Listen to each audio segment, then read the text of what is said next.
이재명 대표는요, 올해 첫 대장동 공판에 출석했습니다. 만나보시죠. 공사법 항소심 3일부터 시작했잖아요. 이해서 내셨던데 어떻게 대응하실 계획이신가요? 지금 시국 길어지면 재판 출석 어려워질 거라고 보십니까? 재판 계속 공전되는데 입장 부탁드립니다. 우리 강 부대변인께서는 국민의힘이 지연을 시키려는 것이다. 이재명 대표는 무관하다. 이런 취지로 말씀드렸습니다만 국민의힘은 정반대로 또 생각하고 있습니다. 그 부분 짚어보죠. 이재명 대표 선거법 재판 항소 이유서 제출 기한 하루 남기고요. 어제 변호인 선임계를 냈습니다. 누구를 변호인으로 선임했느냐? 이찬진 변호사입니다. 이재명 대표의 쌍방울 대북송금 변호인단에 속해 있고요. 이 대표와 연수원 동기입니다. 민변 부회장을 역임했고요. 설주환 변호사님. 네.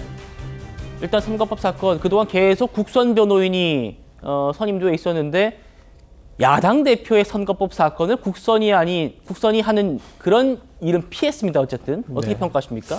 뭐 그것조차도 약간 참 이렇게 사람들이 보기 국민들이 판단하시기에 참 이렇게 뭐 진중하게 보이지 않는다 저는 보입니다. 어떤 뭐 변호인을 구하지 못한 사정이 뭐 무슨 사정이 있었는지는 모르겠습니다만은 뭐 진직에도 충분히 저는 뭐 선임할 수 있었던 상황이라고 보는데 어찌됐든 간에 거의 하루를 앞두고 일단 사선 변호인을 선임함으로써 정상적으로 이제 진행이 될 수 있도록 제가 우려했던 것은 한 명씩 하면서 또 지연을 하려고 하지는 않았을까. 그게 좀 걱정이었는데 오히려 이런 우려는 덮어버리고 오히려 지금 오늘 2명이 선임됐거든요. 근데 오늘 제가 봤을 때는 이 명단을 봤을 때 이분들이 실질적으로 변호 업무를 하시는 분들은 아니세요.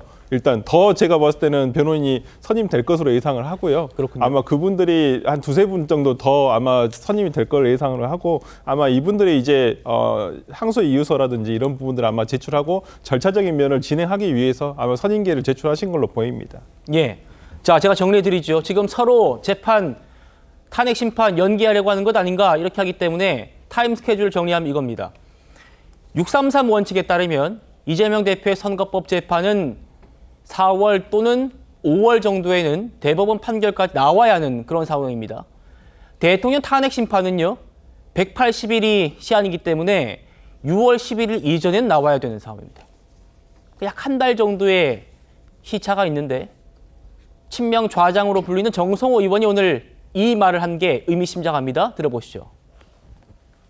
예, 윤석열 대통령을 비교하는데 헌법재판하고 이 형사재판은 다른 겁니다. 형사재판은 피고인의 인권보호라든가 이런 것들이 중요하거든요. 절차가 엄격해야 됩니다. 그렇기 때문에 저는 항소심 재판부가 사정들을 고려해갖고 재판을 적정하게 지휘해서 끝낼 거라고 보고 있고 자꾸 6개월, 3개월 얘기를 하는데요. 피고인의 그 방어권을 보장하지 않은 상태에서 3개월을 끝내는 재판은 없습니다. 다시 한번 그 그래픽 보여주십시오. 구자영 변호사님. 그러니까 지금 이재명 대표의 재판이 정상적으로 원칙대로 흘러갔다면 5월에 끝나야 하는데 정성호 의원 얘기는 방어권 보장을 받으면 5월은 넘길 수밖에 없다 지금 이 얘기거든요. 지금 방어권 보장 얘기하시는 분들이 내란수계라 그러면서 사형을 언급합니까? 정말 있을 수 없는 얘기고 헌법재판소에서도 탄핵 절차는 형사소송법을 준용하기 때문에 방어권에 대한 개념은 똑같이 적용이 돼요. 그러니까 방어권 보장에 대한 가치, 그 필요성은 두 재판이 똑같습니다. 그런 상태에서 가장 결정적인 차이는 헌법재판소의 180일 이내의 판결 선고는 권고사항이에요. 저거는 안 지켜도 상관이 없을 뿐만 아니라 대부분 다른 헌법소원 사건들이나 이렇게 볼 때는 안 지키는 경우가 더 많아요. 근데 이재명 대표의 633이라는 거는 강행 규정이라서 법 자체가 반드시 지키게끔 돼 있거든요. 근데 정성호 의원의 얘기는 이재명 대표는 반드시 지켜야 되는 저 규정을 지킬 필요가 없다 그러고 지금 윤석열 대통령에 대한 탄핵소추 사건은 빨리 땡겨가지고 해야 된다 그러고 그러니까 이렇게 위선적이고 모순적일 수가 없는 것이죠. 방어권 보장이나 충실한 심리의 필요성은 양쪽 다 있다. 양쪽 다 빨리 하자 그러든지 양쪽 다 방어권을 위해서 충실하게 하자 그러든지 이래야지 위선적이다라는 소리를 안 들을 것이고 그리고 법원이 정권의 그 권력에 굴복하는지 아닌지는 이번 23일에 첫 재판 보면 알거든요. 헌법재판소 지금 완전히 달리고 있어요. 일주일에 2번씩 재판을 벌써 5번을 잡아놨거든요. 근데 원래 이 시스템은 형사재판에서 그렇게 합니다. 형사 재판에서 빨리 할 재판이 있으면 제가 아는 사건도 심지어 일주일에 막 3번도 해봤거든요. 일반 사건도 그래요. 정치인 사건도 아닌데. 근데 이거는 법에서 기한이 정해져 있기 때문에 최소 일주일에 2번 이상을 잡아놔야 되는 게 맞다. 23일에 그렇게 잡으려고 하는 게 맞고, 그때 만약에 이재명 대표 측에서 그거에 대해서 반대하고 늘리려고 하면은 그거에 대해서는 꼼수다. 비판받아 마땅하다라는 얘기를 모두가 다 같이 할 수 있어야 됩니다. 예. 반면 검사 출신인 조홍천 전 의원은요, 내가 이재명이라면 오히려 법원을 향해서 집중 심리를 해달라고 요청하겠다, 이런 말도 했습니다. 왜 그런 건 좀 들어보시죠. 조기 대선이 일어나가지고 당선된다 칩시다. 지금 재판 계속되는 거 이것도 나라가 또 두 쪽이 날 겁니다. 네. 아마 제대로 통치권 행사 못 할 거예요. 이것도 임기를 미연에 했다고 방지할 겸 내가 이재명 대표라면 나도 선거법 위반에 대해서 일주일에 2번씩 집중 심리 해다오. 네네. 법원에다가. 그래서 최대한 빨리 항소심 끝내다오. 그리고 최대한 빨리 대법원 확정 판결까지 끝내다오. 그래서 내 무죄를 입증해다오. 가능하다면은 위증 조사까지 같이 해다오. 그래서 어쨌든 탄핵과 네. 나의 사법 리스크가 거진 같이 결론이 날 수 있게 해다오. 둘 다 네. 무죄라며요. 억울하다며요. 그러니까 그렇게 얘기를 해야죠. 지도자다움을 보여주시라. 강 부대변인 마지막 말씀 주시죠. 뭐 이제 조홍천 의원 같은 경우는 본인 일 아니기 때문에 저렇게 얘기할 수 있겠지만, 본인 일이라면 저렇게 할 수 있겠습니까? 그리고 제 생각에는 국민의힘에서는 만약에 항소심에서 무죄 나오면 또 대법 가야 된다고 할 겁니다. 그렇기 때문에 저는 이제 어폐가 있는 것 같고, 또 대한민국에서 지금 선거법과 관련해가지고 633 원칙이 지켜지지 않는 이유는 이재명 대표만 마치 있는 것처럼 얘기하는데 그건 사실이 아니다.